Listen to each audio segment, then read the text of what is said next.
Hi there, it's Sam from Pootles.co.uk. Thank you very much for joining me today. Today's tip video is all about the trimmer. Now, I love my trimmer. If you haven't heard the story about my trimmer, sit back, grab a cup of tea and have a listen. I won't take long, I promise.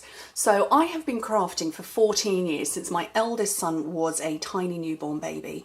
And I had this really good rotary trimmer, and it was a big long bar and it had a blade that slid. It slid along it, and it was a rotary trimmer. And then I had a smaller one that I used for smaller projects, and it was like a little mini guillotine. It chopped down. And over time they got worse and worse and worse, and they, started to go off in alignment. And in the days before joining Stampin' Up, I went to my local, I needed to replace them obviously because they weren't cutting accurately. So I went to, I think it was Ryman's or something, a local stationery store, a local chain stationery store, bought a trimmer, got it home, and it had been badly printed along the top and it wasn't accurate, so that went back. I bought one from a company online, and I'd wanted an extension arm because I wanted to do more than just a little bit. That arrived without the extension arm, so that went back. And then my final one was I bought from a brand that was I'm sure it was Cricket. I think it was Cricket, but it was very small. It was a very small bit like this, and it had an extension arm but no plate on it. And within about, I don't know, I'd made about 15 cards and the blade had gone. It was blunt, so I thought, gosh, this is no good. I need to go and replace it. So I went back to the shop to replace it, and I think I'd only paid about £11 or £12 for this trimmer. And the blades were almost as expensive as the trimmer itself, and I just thought, oh, well, that's rubbish. So when I joined Stampin' Up, as I said in last week's tip video, the scoreboard and the trimmer went in it, and they have been the best thing ever. Now, I have got some maintenance tips for you, but I have quite a lot of people who say, because in the UK, we know both metric and imperial, and it kind of depends on your age. If you're in the 70s, you probably know both, or born in the 70s. Ours says that it's metric. Now, ours is metric and imperial. Let me just put this on autofocus. I'm not going to zoom for you. I'm going to bring the trimmer up to you. It's metric across the top, it's imperial there, and it's metric there again. This vertical arm that comes up and down, that's only metric, but it does both. And I love that, absolutely love that it has both, which is quite unusual. You often get one or the other. It does have the long arm that comes out, and there is a little foot there that sticks out, and it goes right up to 36 centimetres, 14 inches, which is pretty enormous. And there is a really big plate here, which again, really unusual. This is it's a little over 6 inches, this plate. Huge. And obviously it's 31.5 centimetres, so it's over 12 inches from there to there. So you're going to get a full piece of 12 by 12 on there brilliantly. I absolutely love it. I would not be without mine. It's got a little clip close, so this bit, so if you're travelling, this bit isn't going to pop open. Fold it over, you've got a little storage pouch, whoops, under here, which is where you put spare blades and things. And I love it. And I want to give you a few maintenance tips today. So I've got a bit of a ropey blade in here. It's on its way out. I've been cutting glimmer paper. I don't know if you can see in there. There's all sorts of goo, junk and all sorts. Now, we did retire our cutting tracks and the scoring blades because you actually don't need to replace them. However, they got brought back into the catalogue this time around. So they retired over a year ago because people said, but sometimes they fall out, sometimes they drop. So actually you do need to replace them in terms of loss, not because they've run out. So first things first. So my point was, I haven't changed my cutting mat since then. I do happen to have some spares. I'd bought them in case people did lose theirs. So, I could say, well, Stampin' Up hasn't got them, but let me help you out. So my cutting track, can you see that? It's full of goo and gunk. Not pretty. There are two sides to it.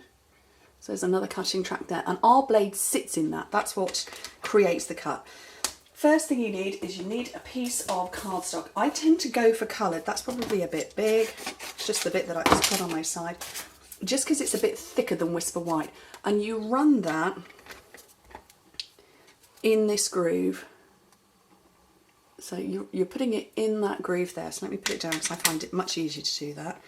And it's going to collect up all sorts, which has just flicked off at me.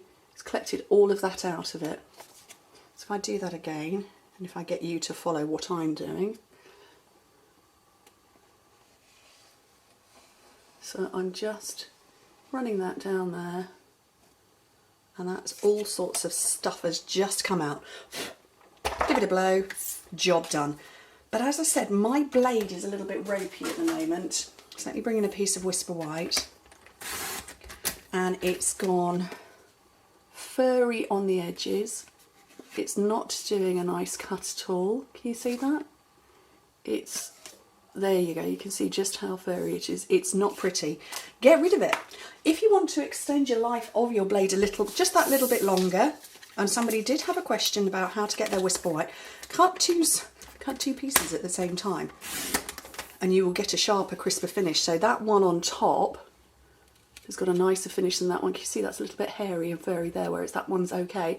So if you maybe put some scrap paper underneath, and the one on top will be beautiful. But all you do is you click it out, bring in a spare, throw your spare on the floor. So get the one from underneath, because that's just gone on the floor and skated right to the back of my desk. Try that again. Pop it in. Clip in nicely, get my piece. So that was my, was that the good one? That was the bad one. Look at that. Ew. Pop it in. Clean as a whistle. A lovely, sharp, smooth cut. Life is too short. You get 2 blades in a pack for £5.50. They will last a time, quite a time. People have said to me, my blades don't last very long. Are you actually accurately counting how many cuts you're doing with it? I know I can get 1 blade to cut me my entire customer thank you card, everything I need for my customer thank you cards, every single blade, every single month. 1 blade will do that, and I send 160 cards. So that's 160 cards cut in half down the middle and scored. And then I need the mats and layers. That's all of those. That's 1 mat. And then I put all of the layers and stuff as well. So we are talking probably 500, 600, 700 cuts, and I can do that off 1 blade minimum. So there's no drama. But put heavy pressure on. It cuts sharper and nicer. If you, let me bring in that lovely flirty flamingo again. I'm putting pressure on. I'm all about the pressure, aren't I? If I flip that over, that is a good sharp cut. It's sharp, it's neat, and I can get a couple of pieces. Push hard, no problem on those. Don't be wishy-washy with your cutting. Put some pressure on. Do a couple of layers of Whisper White at one go. Get a couple of layers going. Whisper White is quite forgiving. You can actually do 3. Let me just stack up 3 bits of cardstock with Whisper White. So that's 3 layers of Whisper White cardstock. No problem. Beautiful cut each time. Put pressure on. Like I say, don't be wishy-washy. If I, oh look, I need a bigger bit to hold it in place. If I was a little bit, yeah, that's not as neat a cut. It's not a neat cut. So definitely get the pressure on to get a good cut. So I had 2 questions on my business page regarding the trimmer. One was general maintenance. Actually, that was a question from Jen, general maintenance. And somebody else, and I'm so sorry, I can't remember your name, but somebody else said how to get a good cut. So hopefully I have covered both. And I love my trimmer. The blades will last, and I promise you they will last. I know there was an issue a good couple of years ago with a supplier who, I don't know the backstory, but I know there was the supplier was holding the design and wouldn't replace more.